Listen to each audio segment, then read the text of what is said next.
I know a lot of people are making fun of the Houston Police Department over this story, but I'm on the side of the Houston Police Department. As the story goes, Houston police ran an investigation to determine preferred pronouns of Lakewood church shooter. Yes, let me break that down for you. A woman who entered Joel Osteen's church with a rifle and opened fire on churchgoers. Well, we couldn't figure out what her pronouns were or whether she was male or female. And thus, an investigation must be done. Now, I'm half kidding when I say I actually agree with I defend the Houston police on this one. I actually think it is patently absurd that a police department would spend resources to figure out the gender, sex, of this individual in this way, but more importantly, whether or not they're using the right pronouns for this person. Okay, well, so to be fair, the reason why I have jokingly say I agree with it is nobody knows if this person's male or female. Nobody knows if the person is born male and wants to be a woman or born female and wants to be a man. I think this is an individual who was born female, had a kid, brought the kid with her to this shooting. I believe it was her kid, had a husband, and thus the investigation concludes it is a she, her. Now, that being said, even with this investigation, nobody knows what the shooter is. And that is the intent of the far left. It is, and they've done it. They have done it. They have succeeded at making it impossible for us to know the identity of an individual who committed a crime. That was always the point. Because where we're at right now, I actually, last night we were on the members only show. I think it was the members only Timcast IRL show. Become a member at timcast.com. Support our work. Hannah Claire was like, wait, wasn't this a male who's a trans woman? And we're like, no, it's a woman who is a trans man and then not. We don't know. When the police say we did an investigation and this person goes by she, her, that doesn't mean the person is female. So we don't know. The news reported female, but what the far left has done is they've claimed male and female don't exist. They do, but they claimed they don't. For what reason? Now people won't know. You won't be able to have crime stats or victim rates. When someone says a woman was mercilessly beaten, do we actually know if it was a male or a female? No, it doesn't matter. It's just a word that means nothing at this point because the left has entrenched their psychotic terminology. We don't know now, and we can't. This is why they also say 2 + 2 = 5. The intention is to make it so we don't know what's being argued or said, so we cannot navigate these systems. That's why I say these people are evil. However, I do believe, based on everything we've seen, the individual is biologically female, but, here's the story. The Houston Police Department gave a briefing on Monday and revealed they conducted an investigation to determine the preferred pronouns of the Lakewood church shooter. The shooter, Janice Moreno, used previous aliases including Jeffrey, but it's been determined that Moreno was female per police. I don't believe they said that. I believe they're saying that that's the preferred identity of the shooter or whatever. There are some discrepancies, said Commander Hessig during the briefing. We do have reports she used multiple aliases, including Jeffrey Escalante. She has utilized both male and female names, but through all of our investigation to this point, talking with individual interviews, documents, Houston Police Department reports she has been identified this entire time as female, she, her, and so we are identifying her as Janice Moreno, Hispanic female. Okay. Now, what if they take the gender leftist view of what female means? And they're saying that this individual who is male decided at some point to be female, therefore. What if, we've seen people change their birth certificates. So I honestly don't know. Honestly, we've not cleared anything up. You will need to say she was born biologically female. Arrest records indicated that Moreno used multiple names, both male and female, and there was speculation that Moreno's identity and identifiers may have been transgender. Houston police also said Moreno had a history of mental health issues. That one's obvious. They said that there was anti-Semitic writing found among her things, which they speculated has to do with the dispute with her ex-husband's family. Moreno entered Joel Osteen's Lakewood church on Sunday with a 5-year-old child. Moreno brought a long rifle emblazoned with the words "Free Palestine." 2 off-duty police officers at the church shot and killed Moreno. The child was shot and taken to a local hospital in critical condition and is unlikely to survive their injuries. It's absolutely shocking, man. Let me play the audio for you so you can hear what the police officers say, which has got everybody all riled up. But here you go. Other things that we know at this point in regards to the investigation.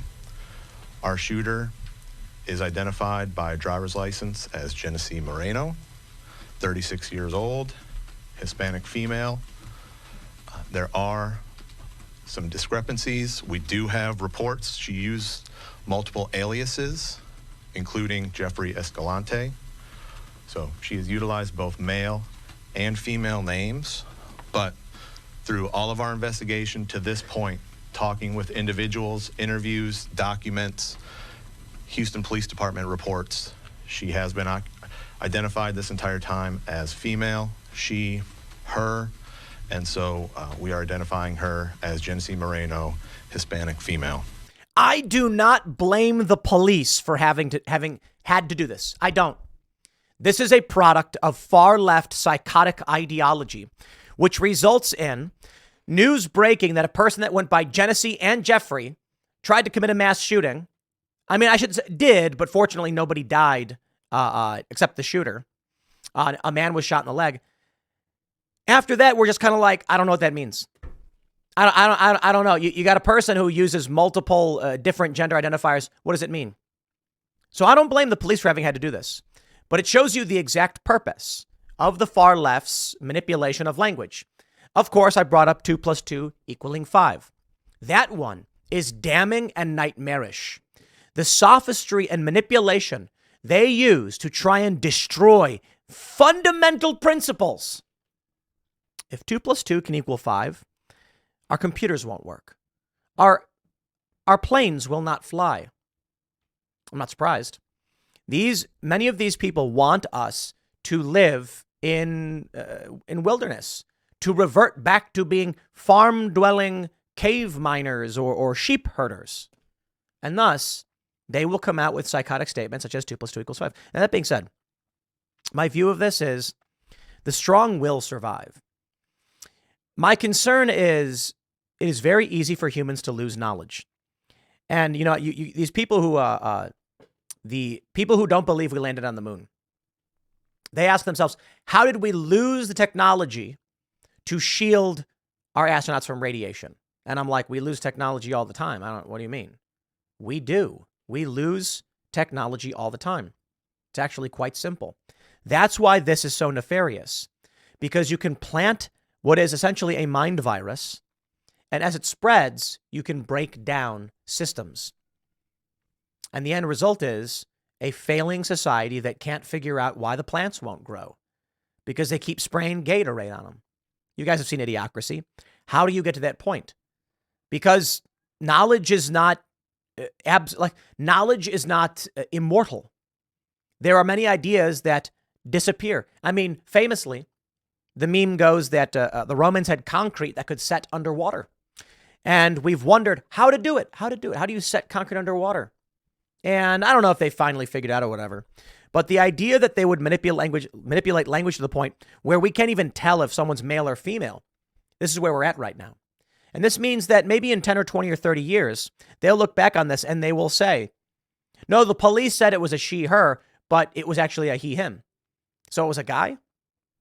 The example I give is there's a certain pro skateboarder, which, I'm not trying to be mean. No beef, so I'll just leave their name out of it for now. Biologically female, very great female skateboarder. Won gold at various competitions. And the Wikipedia entry for the individual says, let's just say, so-and-so. So-and-so won first place in the X Games, gold medal and gold medal at the World Championships.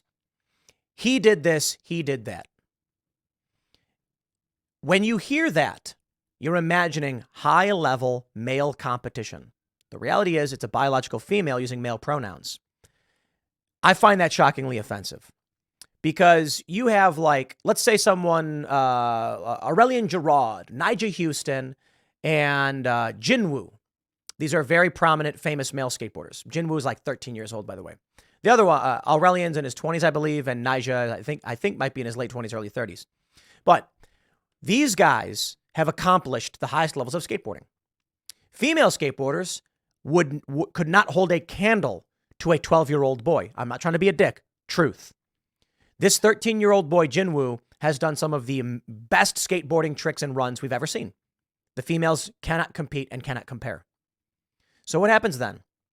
When Jinwoo does kickflip, frontside blunt slide, big spin out on a handrail. Don't worry about what it means. Just understand it is a very, very impressive maneuver and possibly one of the best tricks we saw at the event. Then, winning first place, a female who does a board slide, meaning just jumping and sliding, like the most basic and rudimentary trick, wins first place. Changes their pronouns from she to him, and then the news reports Jinwoo and so-and-so win first place at the X Games. Jinwoo did this, he has accomplished blah, blah, blah, and so-and-so did this, he did that or otherwise. You imagine they're on the same level. In the history books, you will look back and you will not see the video. You'll not look for it. You'll simply read the text saying he won first place. And you'll be like, wow, they must have been equally skilled. When in fact, the skill disparity was tremendous.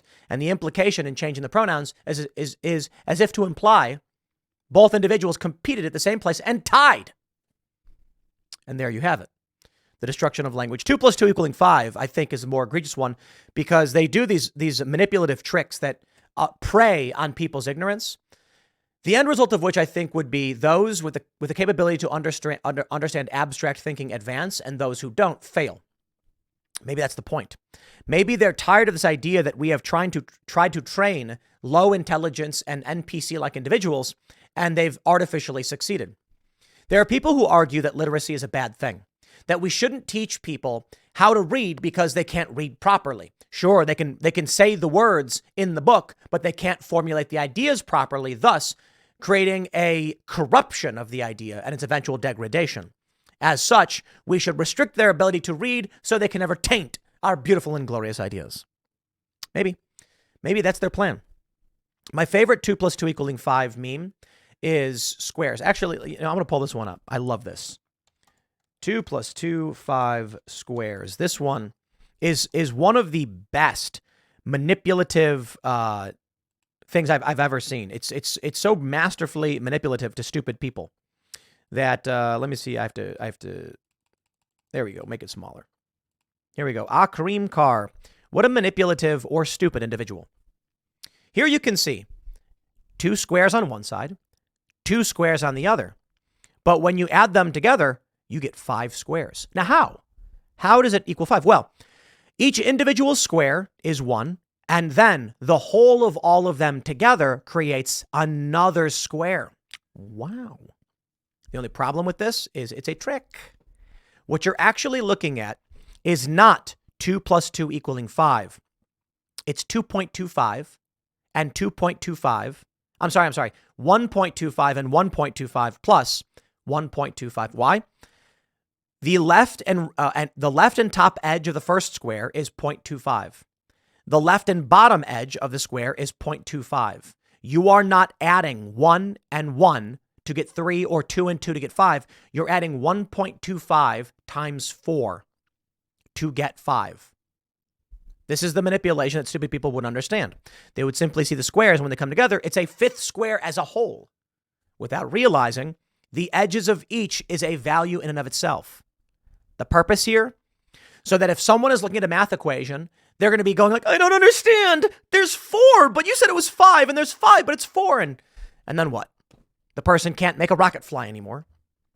Or in 20 or 30 years, you end up with broken math, broken history, and a society that struggles to make fire because math was corrupted. Or perhaps you end up with what I think the Democrats are going for, which is a serf class. A serf class of individuals who aren't smart enough or capable to make machines work, who get paid less. I mean, this is why they're bringing in all the illegal immigrants. It's not just about winning elections. It's about creating a permanent underclass. If they have work permits and they can work, but they're restricted from other things, you've created a permanent underclass. There are citizens and civilians, as it were. Service guarantees citizenship, I guess. And they want to create a world where if you are an American, you get certain privileges and the lessers will clean your toilets. It's like we saw in, I think it was The View, when that Osborne woman was like, if we deport the illegal immigrants, who's going to clean your toilet? And they were like, no, don't say it out loud. But that's really what they think. A permanent serf class of people who can't do math. Well, it's right before your eyes. But thankfully, we have the good people at the Houston PD who can investigate whether or not a female has certain pronouns or not. I'll say it. I don't blame the police for this. I think it's just the harsh reality of what the left is trying to create in this country, but I do think we're going to win. I'll leave it there. Next segment's coming up at 6 p.m. on this channel. Thanks for hanging out, and I'll see you all then.